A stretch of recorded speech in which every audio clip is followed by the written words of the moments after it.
Good afternoon everyone.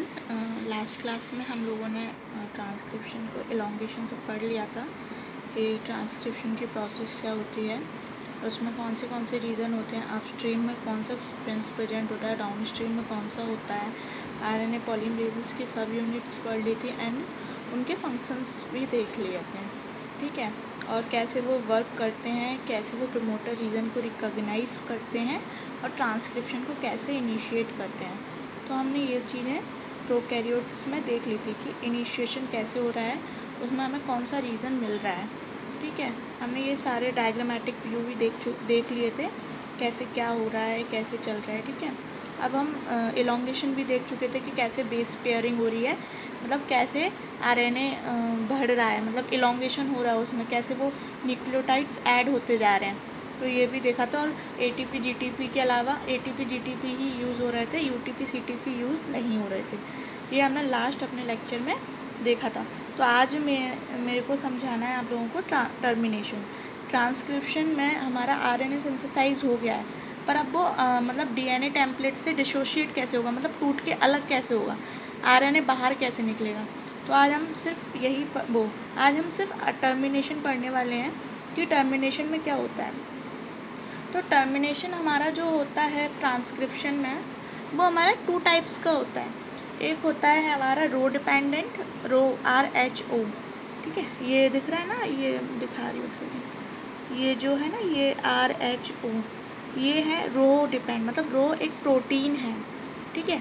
तो जो रो protein पर डिपेंड करता है, एक वो होता है मतलब एक मेथड होता है रो डिपेंडेंट, जिसमें हमारा रो प्रोटीन पर डिपेंड है टर्मिनेशन, और एक है हमारा रो इंडिपेंडेंट, मतलब जिसमें हमारा रो प्रोटीन का कोई लेना देना नहीं है, मतलब इन्वॉल्वमेंट नहीं है। तो सबसे पहले तो हमारा जो हम टर्मिनेशन पढ़ेंगे वो पढ़ेंगे रो इंडिपेंडेंट, मतलब इंट्रिंसिक टर्मिनेशन, जिसमें हमारा रो प्रोटीन का कोई लेना देना नहीं है, ठीक है। तो सबसे पहले इसको पढ़ने से पहले अपन डायग्रामेटिक व्यू देख लेते हैं। अब जैसे क्या होता है, ये हमारी आरएनए ट्रांसक्रिप्ट है जो कि सिंथेसाइज होके आ रही है, ठीक है। मतलब आरएनए डीएनए टेम्पलेट से ये आरएनए प्रोटीन हमारा बन के निकल रहा है। तो इसमें जो सीक्वेंस होता है वो लाइक ऐसे होता है, ठीक है। जैसे यहाँ पे जो सीक्वेंस है वो ये है CGTTA GGCTAC, ठीक है। तो जो इस साइड जो सीक्वेंस होगा, मतलब जो इस साइड जो सीक्वेंस है ना इस हाथ पे, तो इस साइड जो सीक्वेंस होगा वो लाइक इसके जस्ट इन्वर्टेड होगा, मतलब इसका जस्ट उल्टा होगा। जैसे C का अपोजिट क्या होता है, G। अपन जब बेस पेयरिंग करते हैं तो बेस पेयरिंग कैसे होती है, C का G का TA, ऐसे, मतलब ये सारी बेस पेयरिंग इसके अकॉर्डिंग है, इन्वर्टेड है, ठीक है। ये जो यहाँ तक जो बेस पेयरिंग है, मतलब लास्ट टी तक जो बेस पेयरिंग है इसकी, वो क्या होती है, एक मतलब लूप बना लेती है, मतलब एक हेयर पिन, मतलब मुड़ जाती है, हेयर पिन स्ट्रक्चर बना लेती है, ठीक है। तो हेयर पिन स्ट्रक्चर में लाइक ये देखो, ये जो सीक्वेंस है वो इस साइड है, जो इस साइड वाला, मतलब जो एक्स के इस साइड वाला सीक्वेंस है वो इस साइड है, ठीक है। और जो इस साइड वाला सीक्वेंस है वो इस साइड है, ठीक है।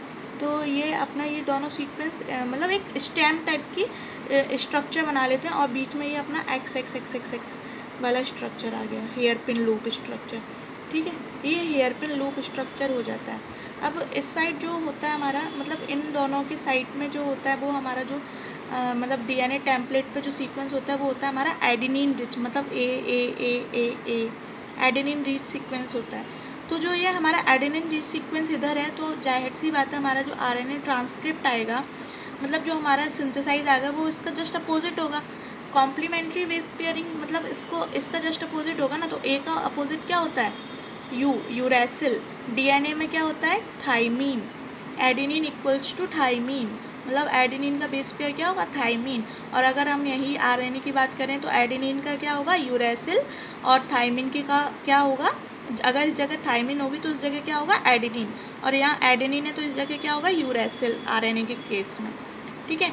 तो जो ये हमारा एडेनिन है इसका जस्ट कॉम्प्लीमेंट्री बेस पेयर जो होगा वो हमारे आरएनए में यूरेसिल होगा।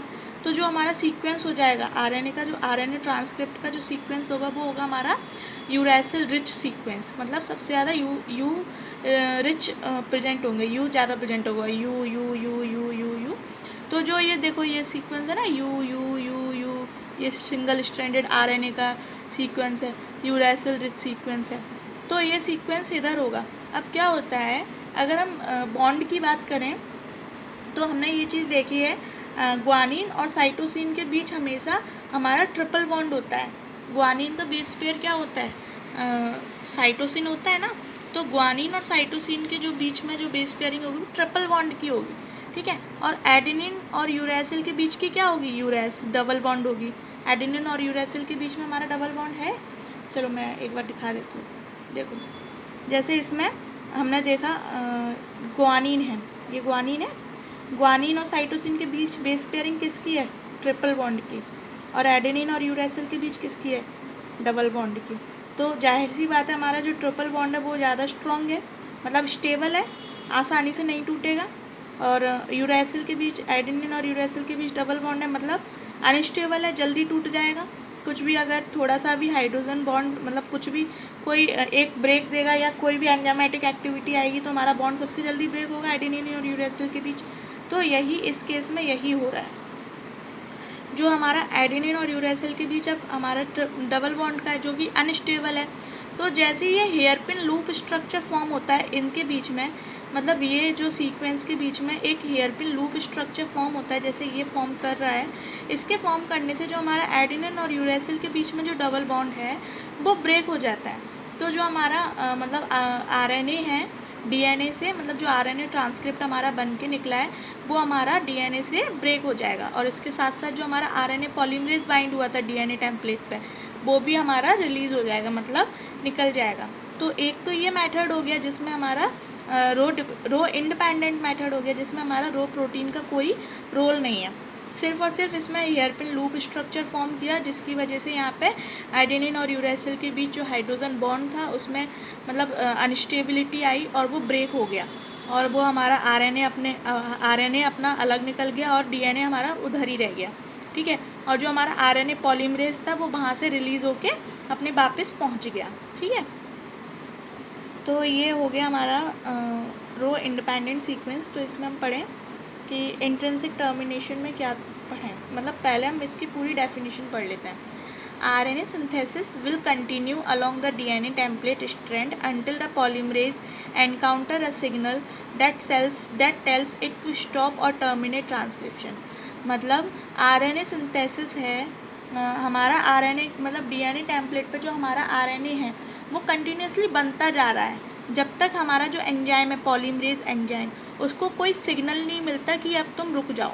मतलब ये जो सीक्वेंस है, ये जो सीक्वेंस यहाँ पे जो लूप बन गया, इस सीक्वेंस का जो लूप बन गया वो एक सिग्नल ही तो हुआ कि हमें आरएनए अब हमें सिंथेसिस मतलब आरएनए बनाने को रोकना है, बस अब हमको आरएनए को अलग निकालना है। ये एक सिग्नल टाइप का ही तो हुआ कि हेयरपिन लूप स्ट्रक्चर आ गया, इसकी वजह से ब्रेकेज हो गया, मतलब पॉलीमरेज ने अपनी एक्टिविटी, मतलब जो एंजाइम जो आरएनए को बना रहा है कंटिन्यूसली उसने अपनी एक्टिविटी को स्टॉप कर दिया। तो ये वही तो हुआ। तो इसने यही लिखा है आरएनए सिंथेसिस विल कंटिन्यू, मतलब कंटिन्यू करता है along the DNA template strand until the polymerase, मतलब जो एंजाइम है हमारा पॉलीमरेज आरएनए पॉलीमरेज उसको एक सिग्नल ही मिलता है, एनकाउंटर अ सिग्नल जो कहता है that tells it to stop, मतलब वो कहता है कि रुको और टर्मिनेट कर दो अपने ट्रांसक्रिप्शन को, मतलब आरएनए की सिंथेसिस को रोक दो, टर्मिनेट मतलब एंड कर दो, ठीक है। In prokaryotes this signal can take forms rho dependent और इंडिपेंडेंट। प्रोकैरियोट्स में मतलब जो बैक्टीरियल सेल्स वगैरह हैं उनमें ये सिग्नल टू फॉर्म्स में आता है। एक आता है हमारा रो इंडिपेंडेंट, मतलब रो डिपेंडेंट, मतलब जिसमें रो प्रोटीन का इन्वॉल्वमेंट होता है या जो डिपेंड करते हैं रो के प्रोटीन के ऊपर, और एक आता है हमारा इंडिपेंडेंट, ठीक है। तो अभी हमने जो मैकेनिज्म पढ़ी वो हमने पढ़ी रो इंडिपेंडेंट की। तो two termination mechanism are well known, intrinsic termination, ठीक है, मतलब जिसमें हमारा रो इंडिपेंडेंट है, जिसमें हमारा रो प्रोटीन का कोई इन्वॉल्वमेंट नहीं है, also called rho independent termination. इसमें क्या होता है, involves terminating sequence within the RNA that signals the RNA polymerase to stop, जिसमें हमारे टर्मिनेटर सीक्वेंस होते हैं आरएनए में जो कि सिग्नल देते हैं आरएनए पॉलीमरेज को कि रुक जाओ, स्टॉप हो जाओ। The terminator sequence is usually a sequence that forms a stem loop hairpin, जो हमारा जो टर्मिनेटर सीक्वेंस होता है वो यूजुअली कौन सा होता है, वो सीक्वेंस होता है कि that form a stem loop hairpin structure, जो कि फॉर्म कर लेता है stem loop hairpin structure that leads to the dissociation of the RNA polymerase from the template. मतलब जो हमारा रोड इंडिपेंडेंट मेथड है उसमें जो हमारा टर्मिनेटर सीक्वेंस है, मतलब रोकने वाला जो सीक्वेंस है वो यूजुअली कौन सा होता है, वो कौन सा फॉर्म ले लेता है, यूजुअली वो सीक्वेंस कौन से फॉर्म में होता है, मतलब कौन सी उसकी मतलब दिखने में वो कैसा होता है, वो होता है stem loop hairpin structure. Stem loop hairpin structure like ये वाला हेयर लूप हो गया, हेयरपिन लूप हो गया और स्टेम हो गया, मतलब स्टेम की तरह जड़ की तरह ये खड़ा हुआ है और लूप मतलब ये एक मतलब जैसे अपन जूड़ा नहीं बना लेते, हेयर पिन जूड़ा बना लेते हैं हेयर पिन के थ्रू, वैसा देखो वैसा लूप लाइक स्ट्रक्चर हो रहा है, तो ये हो रहा है। इस सीक्वेंस को इन्होंने बोला है हमारा टर्मिनेटर सीक्वेंस, जो कि आरएनए पॉलीमरेज जो कि यहाँ से लगातार कंटिन्यूसली आ रहा है या मतलब आरएनए की सिंथेसिस कर रहा है, उसको ये जो लूप स्ट्रक्चर स्टेम स्ट्रक्चर है वो सिग्नल देता है कि टर्मिनेट हो जाओ या स्टॉप हो जाओ। आरएनए पॉलीमरेज को ये जैसे ही ये सीक्वेंस मिलता है वो वहाँ से आरएनए पॉलीमरेज वहाँ से डिसोशिएट हो जाता है और एडेनिन और यूरेसिल के बीच में हमारा मतलब बॉन्ड ब्रोक हो जाता है, जिसकी वजह से एडेनिन मतलब जो डीएनए टेम्पलेट है वो अलग हो जाती है और जो हमारी आरएनए स्ट्रैंड मतलब जो आरएनए बन के निकला है वो हमारा अलग हो जाता है। तो ये हो गई हमारी इंट्रिंसिक टर्मिनेशन। और इसमें भी सेम एज वही लिखा हुआ है, the terminator sequence is usually a sequence that forms a stem loop hairpin structure that leads to the dissociation of the RNA polymerase from the template. ठीक है, फीचर्स कौन से फीचर होते हैं, स्ट्रॉन्ग देखो जो स्ट्रॉन्ग होता है G ट्रिपल बॉन्ड C होता है, मतलब ये स्ट्रॉन्ग बॉन्ड हो गया जो कि ब्रेक नहीं होगा। ठीक है, अब सेकंड पॉइंट क्या है, a sequence of 4 to 6 uracil residues in the RNA.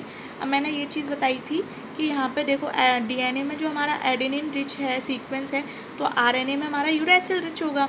तो इसमें यही बोल रहे हैं, देखो एडेनिन कितने हैं, 1 2 3 4 5 6 एडेनिन है, तो ऑब्वियसली बात है आरएनए में हमारे यूरासिल कितने होंगे 6।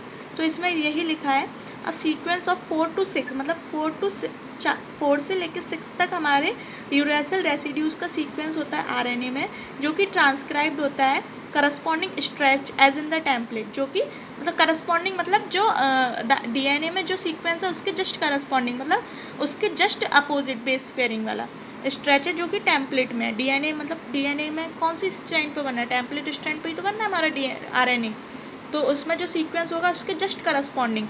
और डीएनए टेम्पलेट में हमारा कौन सा सीक्वेंस है, एडेनिन सीक्वेंस है, तो करस्पॉन्डिंग सीक्वेंस कौन सा होगा हमारा यूरासिल होगा।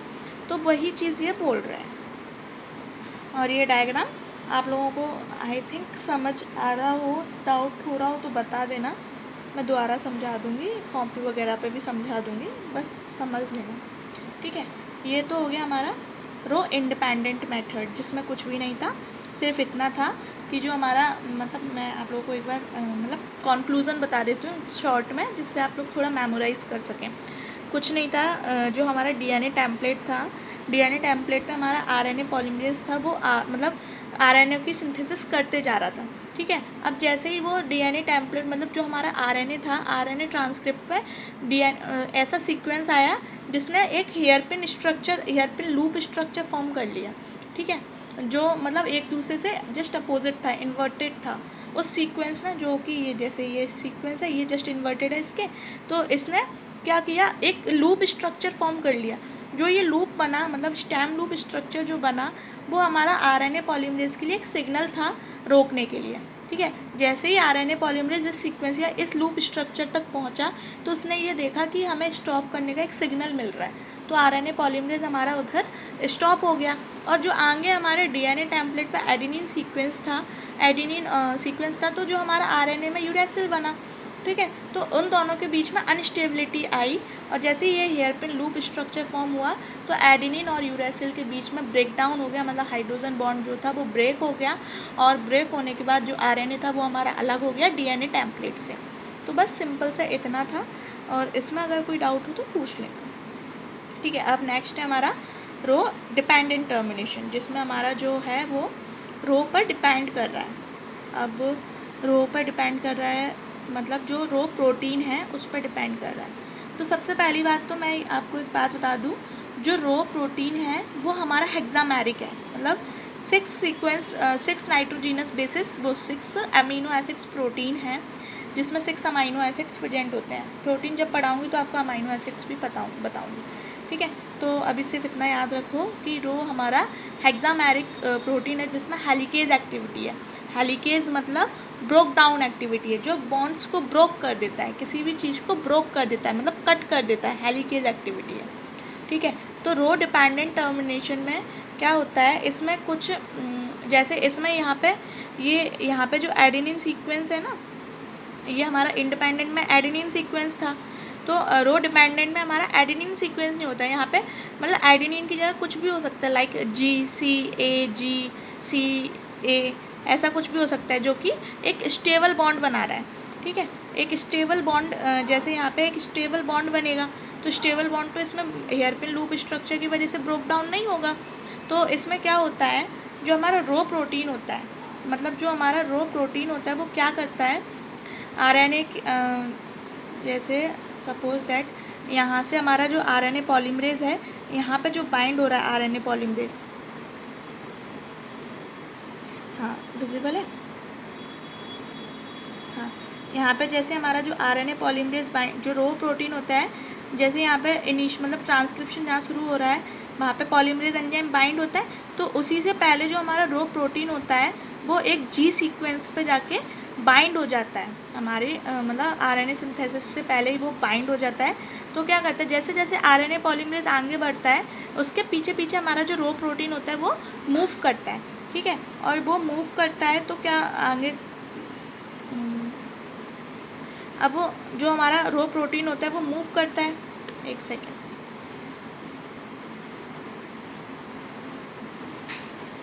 हमारा जो रो प्रोटीन होता है वो मूव करता जाता है। अब यहाँ पे ऐसा तो है नहीं कि मतलब एडेनिन और यूरेसिल वाला सीक्वेंस तो है नहीं, तो वो अनस्टेबल हो तो ब्रेक हो जाए, तो नहीं होता।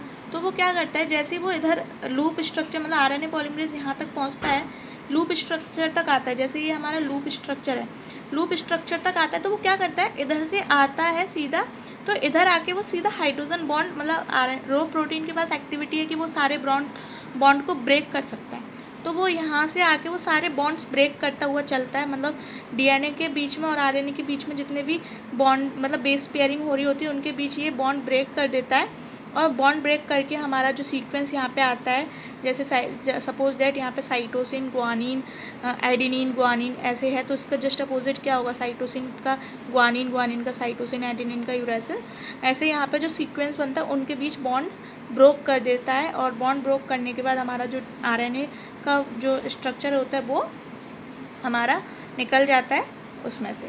तो इसमें बस इतना सिंपल से है, इसमें मतलब रो इंडिपेंडेंट में हमारा मतलब एडेनिन यूरेसिल था, तो उसमें अनस्टेबिलिटी अपने आप ही वो ब्रोक हो गया, और रो डिपेंडेंट में क्या होता है, जो हमारा रो प्रोटीन होता है वो ट्रांसक्रिप्शन शुरू होते ही बाइंड हो जाता है DNA मतलब टेम्पलेट्स, RNA टेम्पलेट से, और वो RNA पॉलीमरेज मतलब एंजाइम के पीछे पीछे पीछे पीछे चलता है, और जहाँ पे उसको जो लूप स्ट्रक्चर दिखता है, लूप स्ट्रक्चर तक पहुँच के वो उसमें लूप में बॉन्ड्स ब्रेक कर देता है, और बॉन्ड ब्रेक करने के बाद जो हमारा RNA होता है वो अलग निकल जाता है DNA टेम्पलेट से। सिंपल सा है। इसमें क्या लिखा हुआ है इसको पढ़ते हैं। It uses a termination factor called a rho factor which is a protein, मतलब ये यूज़ करता है, मतलब रो डिपेंडेंट टर्मिनेशन में क्या होता है, ये यूज़ करता है टर्मिनेशन फैक्टर को, जिसको हम रो फैक्टर बोलते हैं, जो कि एक प्रोटीन है जो स्टॉप करता है RNA सिंथेसिस को एट द स्पेसिफिक साइट। एक स्पेसिफिक साइट पे वो RNA सिंथेसिस को रोकता है। ये प्रोटीन बाइंड करता है रो यूटिलाइजेशन साइट, मतलब जो ये प्रोटीन होता है वो बाइंड होता है rho utilization site on the nascent RNA strand. मतलब मैंने आपको बताया ये RNA स्ट्रैंड पे जाके, मतलब रो यूटिलाइज, जहाँ पे रो बाइंड होता है ग्वानिन रिच रीजन पे, वहाँ पे जाके रो प्रोटीन बाइंड हो जाता है और mRNA पे साथ साथ चलता है RNA पॉलीमरेज के, along the mRNA towards the RNA polymerase, मतलब RNA पॉलीमरेज आगे आगे चल रहा है, पीछे पीछे हमारा रो प्रोटीन आ रहा है, ठीक है। तो स्टेम लूप स्ट्रक्चर होता है upstream of the terminator region pauses to RNA polymerase. जो हमारा स्टेम लूप स्ट्रक्चर दिखता है वो टर्मिनेटर रीजन मतलब जो हमारा स्टेम लूप स्ट्रक्चर दिखता है टर्मिनेटर रीजन पे, वहाँ पर जो हमारा आरएनए पॉलीमरेज होता है, मतलब आरएनए पॉलीमरेज हमारा लूप स्ट्रक्चर तक पहुँचा तो उसकी एक्टिविटी मतलब उसके बीच में एक बाधा सी आ गई ना, कहाँ वो सीधा सीधा चल रहा था, कहाँ एकदम से एक लूप स्ट्रक्चर आ गया, तो वहाँ पर रुक गया। ठीक है, तो जब रो मतलब आरएनए पॉलीमरेज तो वहाँ रुक गया, लेकिन जब रो फैक्टर आरएनए पॉलीमरेज के पीछे पीछे पहुँचता है तो ये कॉज करता है आरएनए पॉलीमरेज को डीएनए टर्मिनेटिंग ट्रांसक्रिप्शन से डिसोशिएट करने में। मतलब ज़्यादा कंफ्यूज मत होना, सिंपल सा ये है कि जो हमारा रो प्रोटीन होता है आरएनए पॉलीमरेज लूप स्ट्रक्चर को देखता है तो वो पीछे मतलब वहाँ जाके वो रुक जाता है, उसकी एक्टिविटी मतलब वहाँ पे जाके थोड़ी रुक जाती है। तो जैसे ही रो फैक्टर उसके पीछे पीछे पहुँचता है तो वो क्या करता है, मतलब बॉन्ड्स को ब्रेक कर देता है और जो हमारा आरएनए पॉलीमरेज होता है उसको डीएनए टेम्पलेट से डिसोशिएट कर देता है, मतलब हटा देता है। सिर्फ इतना सा है। ठीक है, थैंक यू। आगे का मैं नेक्स्ट क्लास में लूँगी, डाउट हो तो बता देना। Thank you.